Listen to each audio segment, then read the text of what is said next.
Alright, how's it going everybody? This is probably going to be my first tutorial video that comes to editing SVGs within Frosty for Battlefront 2.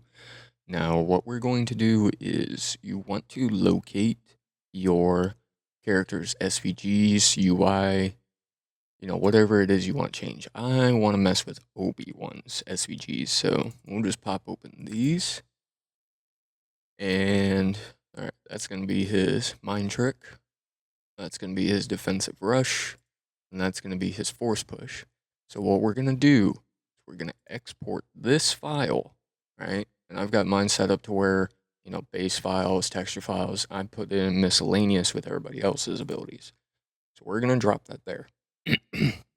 Apologies.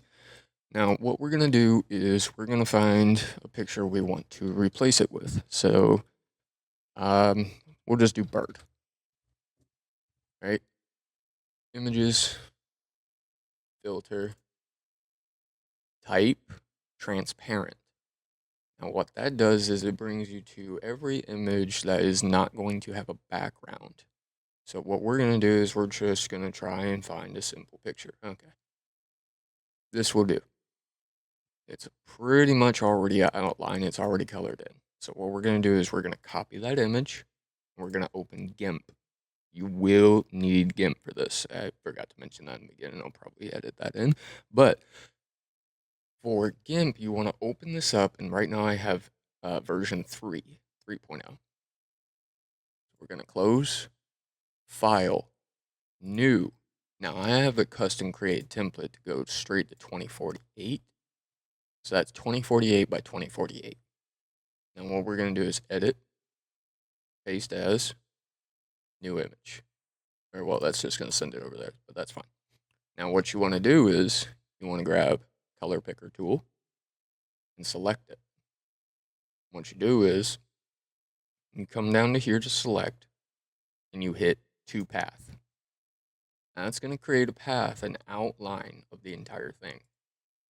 So you go here, you then right select selection. You want to go to fill paths.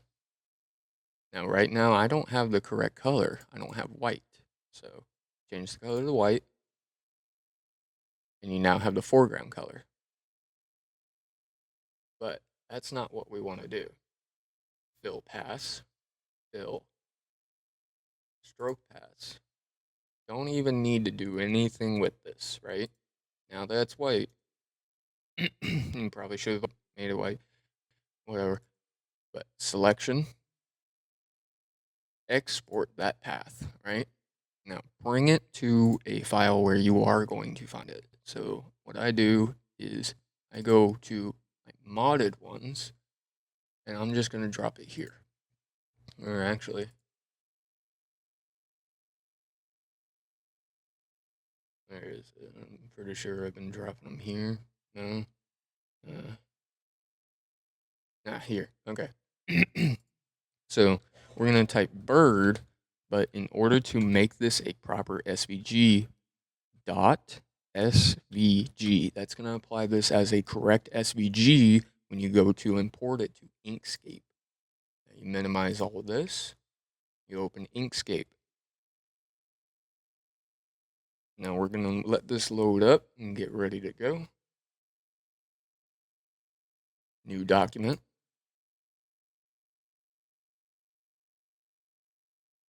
File. Open. I wanted to change Obi-Wan's. So now that is automatically set to what it should be. See? It's already centered. It's already where it needs to be. Now, what I do is I come over here and I just delete it because we don't need that no more.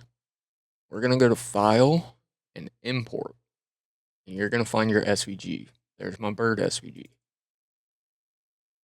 Include SVG as edible objects in current file. DPI for rendered SVG, I leave at 96. Image rendering mode, I leave at none auto, and I click OK. You now have your SVG within the program. So what you want to do, you want to go here. Make that 0. make that 0. Turn this to 96, and see how it squeezed it into it? And then you do it again, 96. There is now a bird within this. So what you do is, go here, and most of the times you can hit fill and stroke, but that's not going to bring up the full menu like how you need it done. So what you want to do is hit Control Shift X. That is going to bring up the XML editor. So from here, you don't change stroke or fill. You just put hashtag 1, 2, 3, 4, 5, 6 Fs, right? As soon as you click that, you can see that the SVG outline has disappeared.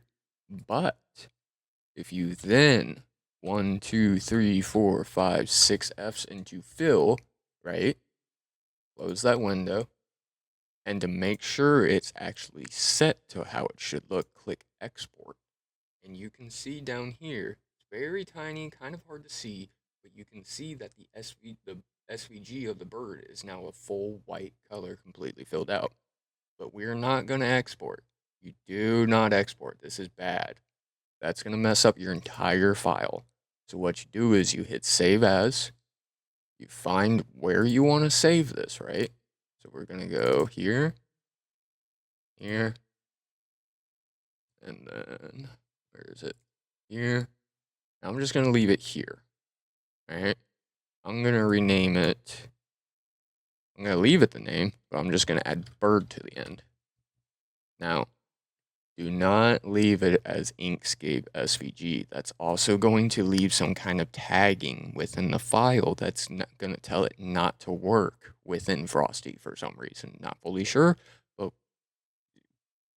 I'll get some information on that. So now that it's saved, you are done. You have completed your SVG. You now go here, import.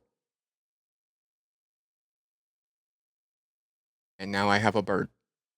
And to make sure it works, you hit launch. We're going to let it load up. It's going to sit here and figure out how to properly load this into the game. So as of now, I got to open Steam and let everything run. That's just a part of this process. And now we're waiting, you know, gotta let the game load because it loves to take forever the first time it starts during the day. Yeah, I'm definitely gonna put it in a slideshow saying 10,000 years later. Dear Lord. One eternity later. Alright, now that we are finally in the game and apparently still waiting for it to connect, you want to bring yourself to collection and go to the character where you change their SVG. I did Obi-Wan's force push. As you can see, his all-out push icon SVG is now a bird. So, all in all, this is actually a pretty simple way to do this. It's probably not super accurate. You can probably make the images a lot cleaner, but the idea to be able to do this in a more simple manner without having to buy Photoshop is fantastic. So, as I showed you, Obi-Wan, customize, all-out push, is now a bird. Now, just to go back through everything. Remember, find what you want to change. Export it first. And you go into GIMP. You get the image you want to turn into an SVG and post it here. You then make it all white. Select, choose path, take that path, fill path, export path. Once you've done that, again, you go over to Inkscape. You open up, not import, you open up the image you want to change first, the ability icon. Delete that icon by deleting it in the layers and objects. That's all you need. Then you adjust it. X, Y, width, height. Once you have all that set and it's within this box, all right, and everything is set, Control Shift X, stroke and fill, set them to hashtag 6Fs to set it all to white. Once you've done all that, and you have saved it as what it is, everything should work. So for everybody that is trying to make SVGs for Battlefront 2 and can't afford Photoshop or any of those other programs, GIMP is free. Inkscape is free. You only need those two programs to edit these SVGs. The only third program you need to put it all in is to have Frosty Editor. Once you have all that and you follow these little steps to do it correctly, it should pop out into a custom SVG like this. If you have any problems, I'll try and recreate them and see if I can get a workaround going. But until then, I appreciate everybody stopping by, and hopefully this helps y'all. 1, 2, 3.